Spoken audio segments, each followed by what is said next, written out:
皆さんこんにちは、ときまるです。今日は初めて一人暮らしするときに考えることについて話していきたいと思います。お便りをいただきました。毎週水曜日にラジオをやってるんですけど、ちょっとそのお便りコーナーで答えるには長すぎるなっていう感じになりそうなんで、ちょっとスピンアウト企画としてちょっと一本の動画にしてみたいと思います。内容はこんな感じです。ラジオネームニート31さん。はじめまして、いつも楽しく拝聴しています。私は今年25歳、現在は関東圏に住んでいます。今人生で初めての一人暮らしを考えていて、通勤時間短縮のため、都内もしくは都内近郊で物件探しを始めようとしているところです。そこでぜひ時丸さんにお聞きしたいことがあります。1、3つあるんですよね、3つ。1、初めて一人暮らしをした時の思い出や印象に残っているエピソード。2、物件探しの時にここは見ておいた方がいいよというポイント。3、実際に一人暮らしをしてみて助かったライフハックややってよかった工夫。初めてのことで少し不安もありますがワクワクしています。これからも放送を楽しみにしています。ということでありがとうございます。いいですね。初めての一人暮らし、ワクワクしますよね。しかも今、この時期ってちょうど春にね、みんな多分転職とか就職とかで、いろいろ引っ越しのために物件を探していたりとかする時期かもしれません。で、僕はもう長らくエクストリームなミニマリストスタイルをとってるんで、そんな参考になること話せないと思うんですけど、で、ちょっとこの3つの質問にね、ちょっと答えていきたいと思います。まず、初めて一人暮らしをした時の思い出や印象に残っているエピソードなんですけど、これ初めて僕一人暮らししたのがね、もう随分前になるんですよ。で、大学の時からもう一人暮らししてるんで、15歳とか、15歳は嘘だ。18歳とかですね。高校卒業してからなんで、18ぐらいから一人暮らししてます。で、その時は僕宮崎に住んでたんですけど、宮崎でだから物件探しをして、で、結構ね、バタバタでした。なんか高校卒業してからもう多分タイミングが全然なくて、で、1日で多分不動産屋に行って、もう1日でぐるっと何軒か見て、その中で決めるみたいな感じで、なんかその物件探しのコツとか余裕とかはその時は全く把握できてなかったし、で、初めてだからやっぱ思うがままというかね、もう不動産屋さんの言われるがままに決めましたね。だからなんか全然その物件を決めるにあたっていい思い出とかないんですけど、でもとにかく重視したのは、その頃から今までも続くことではあるんですけど、場所ですね、やっぱね。で、大学の近くに住むっていうこと。で、僕はもう道路挟んで目の前が家みたいな、だから目の前が大学みたいなところに住んでました。だからもう一番近いところにして、それでも授業に遅刻したりしてたんですけどね。なんでかわかんないけど。でもね、やっぱりそういう近さが大事で、とにかく。でもそれは宮崎の地域性とか特性もあると思っていて、で、東京ってやっぱり大学の近くってむちゃくちゃ高かったりするんで、結局ね、通勤みたいな感じで30分くらいかけて電車に乗らなければならないみたいな部屋になることも多いんですけど、宮崎の場合はその大学の周辺にみんなね、アパートとかマンション借りるみたいな感じになってたんで、みんな近くに住んでましたね。だから友達もみんな周り近くにいて、で、大学は近いし、みたいな感じで、もうパラダイスみたいな感じ。だからその時に重視したのは一番は場所ですね。場所を多分一番重視したことになります。で、他に印象に残ってるエピソードとしては、そう覚えてること一つあるんですけど、そのバタバタしてたんで、本当にその家具とか家電とかそういうのを揃えるもう時間がなかったんですよ。だからもうなんかとにかくすぐ決めなきゃいけないみたいな感じで、物件決まってから、ちょっとどういう前後関係かわかんないですけど、多分引っ越した当日とかだったかな。当日に、なんか近くの家具屋さんとかを巡って、いきなりね、テーブルとか椅子とかを全部入れてしまったんですよ。で、当然その冷蔵庫とかも買ったし、電子レンジとかも買ったしみたいな感じで、その生活に必要なものをね、全部入れたんですね。それまで実家に住んでたんで、当然ミニマリズムとかに出会う前なんで、だからその生活に必要なものは全て持っておかなければならないっていうマインドしかなくて、だからもう大きな家具とね、椅子を入れてしまって、それがもう一番の失敗でしたね。で、これ生活する中でっていうか、入った瞬間に、これ家具大きすぎるなっていうことに気づいたりとか、で、生活していく中でも、むちゃくちゃね、部屋は狭いのにそんな大きな家具とかがあって邪魔になるっていう状態になって、結局途中で手放したりすることになってるわけですけど、だからそういうね、部屋を決めて、いきなりその家具を入れないってことが、ここから学べることだなと思います。で、そういう失敗があったからこそ、逆にその東京に引っ越してからはですね、一番最初は僕も社宅みたいなところに住んでたんですけども、何も持っていきませんでした。で、何も買いませんでした。結構広めの 2LDK とかだったんですけど、テーブルも入れずになんかキッチンでこう作業したりご飯食べたりしてましたね。もうキッチンの備え付けのテーブルみたいなところで。だから最初はもう全く入れずに、で、しばらくしてからようやく、多分初任給もらったぐらいだと思うんですけど、ようやくその最初の給料をもらってから、なんかテーブルと椅子をですね、しかも自分が欲しいものをちゃんと入れて、使い始めるってことをしました。だから一番最初の部屋に関しては、ちょっとそういう思い出が残っていて、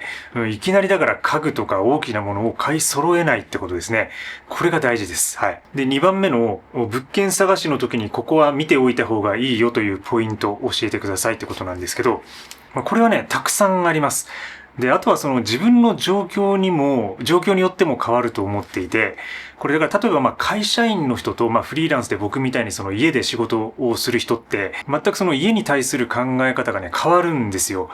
だからそこはね結構注意しなくちゃいけないんですけど、でも多分この方は今関東に住んでて通勤時間短縮のために都内っていうことで探してるってことなんで、多分お仕事があるっていうことだと思います。だからお仕事があるってことは外に仕事に行くわけで、仕事に行って帰ってくるっていう感じで、家はね、結局その、寝るだけの場所っていうか、寝るだけの場所にしておいても事足りるっていう風な、そういう考え方もできるんですよ。だから一つそれを軸にすれば、家賃を下げられるかもしれないし、狭い部屋に暮らすことができるかもしれないし、で、最低限の条件、僕が重視するのはやっぱり光とか、あと断熱性とか防音性とか、でもそれはやっぱり結局自分が家で仕事をしているから、こういう風にこうね、動画作ったりとか、なんかミーティングやったりとかするから、そういうことに注意しているのであって、だからそんなにね、多分出社とかあるんだったら、家のことは僕、適当でいいって言ったらあれですけど、最低限、もう会社から徒歩で行ける距離にして、で、あとは日当たりが良くて、ある程度、しっかりしている区帯であれば、だから RC のマンションタイプみたいなものであれば、それ以外の条件はそんなに重視しないって感じ。で、できれば南向きで日当たりがいいとか、そういうところは、で、僕の場合はずっと写真をやってたんで、光とか自然光が好きで、それに敏感だっていうこともあるし、でも結構その光っていうのは人間の気分に作用するところでもあるので、日当たりがいいとかね、光がよく入る部屋っていうのは、で、そのストレスの軽減とか、いい気分で暮らせるっていうね、パフォーマンスを結局上げることになるので、よくはなるんですけど、ただ、そういうのを求めすぎてもキリがなくなるんで、会社とか出社があるのであれば、もう家は基本的に帰ってきて寝るだけだっていう風な考え方にすれば、コストをぐっと抑えられる。で、そして何よりこの方が書いてるように、その通勤時間短縮のために都内もしくは近郊に住むっていうのは、これはもう一番大事だと思いますね。で、これはもう僕はずっとその会社員時代とか、いろいろそのクライアントワークしてた時はずっと意識していて、で、基本的にもう会社から徒歩で行けるようなところにこれまでもずっと住んでました。で、ちょっと遠い時とかでも、一駅二駅ぐらいのとこに住んだりとか、でも基本的にはもう自分のその撮影スタジオから徒歩で行けるような場所に住んで、で、しかもその時は僕はその、スケボーにもハマってたんで、スケートボードで出勤したりとかしてましたね。これ結構ふざけてるって思われるかもしれないんですけど、で、東京のね、渋谷とか新宿とかあの辺だと結構ね、そういう人いるんですよ。で、自分危険のない範囲で、スケボーで、家が近かったんで、その、自分の会社まで出勤するみたいなことをやってたりとか、だからそれくらい本当にこう近場にすると、本当にストレスがなくなります。で、結構僕何度も言ってますけど、東京っていう街は、通勤がなければ最高の街だって。これはもう間違いなくて、もう通勤が一番その疲弊する行為なんですよ。で、それが30分であっても、やっぱり満員電車に乗って、行きと帰り往復するっていうことは、ものすごい消耗ですね。で、その間に読書とか勉強とか、リスニングとかできるっていう意見もあるんですけど、ただやっぱりそういうぎゅうぎゅうな中でね、やっても全然その入ってくる効率が悪いっていうか、そういうのがあるんで、できるだけ仕事場の近くに住むっていうのは、これはその一番最初に僕が暮らした学校の大学の近くに住むっていうところからですね、基本的に考え方は変わっていません。どんなに家賃が高くなったとしても、近くに住んだ方が、結局その往復の1時間とか2時間とかで、自分を時給換算してみると、自分がそこで生み出せるパフォーマンスの方が高くなるっていう可能性があります、これは。だから多少家賃が上がったとしても自自分の精神のすり減り具合とか、ストレス具合とか、そういうのを天秤にかけてみると安上がりだったりするんで、近くが絶対にいいと思いますね。でもまあ都心になればなるほどやっぱり家賃相場って上がってくんで、もう僕のこの狭い部屋ですらまあ8万円近くのね、家賃を払いながらやってますけど、基本的に都心部はワンルームで10万超えっていうのがもう普通当たり前なので今は。だから、なるべく狭い部屋に住むとか、そのミニマリズムのね、理論を使って持ち物をなるべく減らして、収納がないような部屋でも暮らせるようになれば、もっとね、楽に生活することができるようになります。だからやっぱりまあそういう時にミニマリズムはかなり強力なツールになると思いますね。で、他にポイントとしてはやっぱりまあ契約内容をしっかり見るってことですね。確認するってことです。これ結構おろそかにしがちで、同じ物件でもですね、その担当する不動産屋によって契約内容が微妙に異なったりします。例えば1年以内の解約は違約金が発生するとか、なんかそういう微妙なね、小さな契約の齟齬とか差異があるので、そういうところをしっかり確認した上で契約するっていうのが、まあ一つの重要なところですね。まあ基本なんですけど、なかなか難しいところです。で、3つ目の質問なんですけど、実際に一人暮らしをしてみて助かったライフハックや、やってよかった工夫っていうね、まあこれはちょっと難しくて、なかなか思いつくことがないんですけど、まあ基本的には僕の動画でこれまでいろいろ喋っていることが、まあライフハックになっていると思いますね。まあ例えばまあゴミ箱を使わないような生き方だったりとか、あとはコンセント、延長コードを使わない生き方とかね、なんかそういうことを話してますけど、そういうのはまあ全てライフハックになります。やっぱりまあ物を持つということは、それを地面に置いておくってことは、その分、そのスペース分だけ家賃がかかっているっていうことになるので、その自分の物に対して家賃を払っているっていうふうな意識を持っておくことが大事ですね。そうなるとなかなか簡単にその大きな家具を買ったりとか、なんか使わないような季節物のマシンを入れたりとか、そういうこともなくなります。まあだからまあそのようなことをまとめて言うなら、まあ可変性を持たせておくっていうか、だからまあ自分の部屋をいつでもいかようにも変えられるような可変性を持たせておく。だからそのためには物をなるべく置かない、物の総量を減らしておく。そうすることでかなりフレキシブルな使い方ができるようになります。だから僕はその模様替えっていう概念がもうないんですけど、自分の気分で、勝手にね、家具、自分が持っているものを少し動かしたりして、光を調整したりとかして、光がいい場所で仕事をしたりとか作業したりとか、まあこういうふうに撮影したりとか、仕事のミーティングをしたりとか、なんかそういうことをやったりしています。だからやっぱりまあ何も置かないっていうことは、まあそれは貧しく見えるようなことでもあるんですけど、実はその何もない空間こそが豊かだっていう、まあ、ちょっとそういう考え方を持っているので、やっぱりこう何も置いてない空間でこうヨガをしたりとかね、瞑想をしたりとか、文章を書いたりとか、そういうこう自分のクリエイティブワークをやることがものすごく心地いいし気持ちいいんですよね。で、そういうことはまあクリエイターでなくても結局会社員だったりとか、会社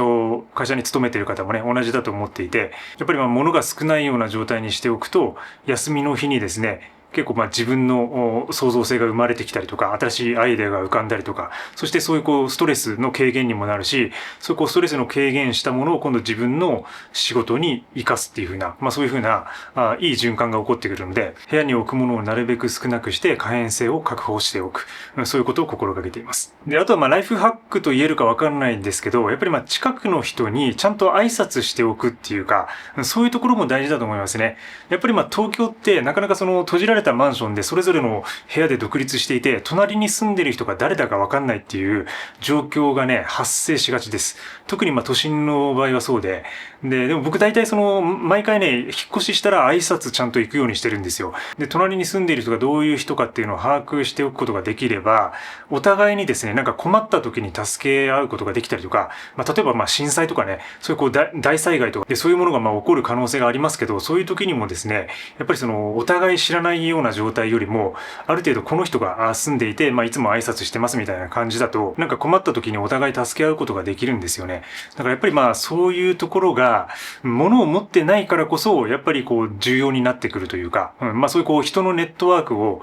ちゃんとね、作っておくっていうか、これまあなかなか難しいことではありますけど、でまあ僕自身もその 100% ね、自分のね、近くに住んでる人を把握してるっていう、そういうわけではないですけど、なんかなるべくそういうふうなことを心がけて、ネットワークを作るよううにしています。はい。ということで、初めての一人暮らしをするときに、僕が考えることは、そういうことですね。回答としてはそんな感じです。で、やっぱり最初はいろんな困難にぶつかることもあると思うんですけど、わかんないこととか多いし、でもやっぱりいろいろやってね、自分がトライしてって、で、引っ越しを繰り返していると、どんどんその自分の部屋選びの基準だったりとか、価値観が明確になってきて、どんどんそのスキル的にね、技術もアップしていきます。なので、全て実験、経験だと思って、自分の理想の部屋を探してみてください。で、僕もそろそろ引っ越ししたいんですけど、この今、繁忙期がね、結構嫌で、繁忙期に僕部屋を選ぶのが嫌なんですよ。その焦って決めちゃうことになると、ろくなことないんですよね。だからいつも大体繁忙期過ぎてから、